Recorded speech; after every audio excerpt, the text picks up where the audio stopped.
Next up in our fall repertoire, Saul by George Friedrich Handel and Charles Jennen. You know the story. Underdog defeats the giant. David has just defeated Goliath. Real comeback kid story.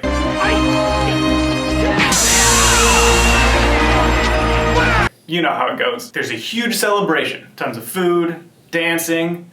Unclear why I wasn't invited, but... Moving on. David is the star of the party. Saul, the king of Israel, offers his daughter's hand in marriage to David, but she's not that interested. David, you shall marry my daughter. What?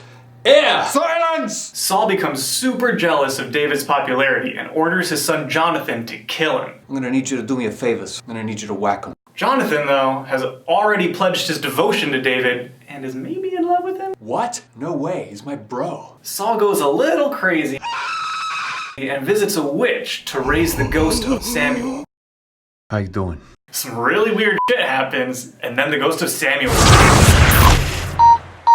The ghost of Samuel predicts that Saul, his sons, and the entire army will die in the next day's battle. Damn. All of them? The ghost of Samuel's predictions come true, and then David is crowned king of Israel because everyone else is dead. Opera! Skidoosh.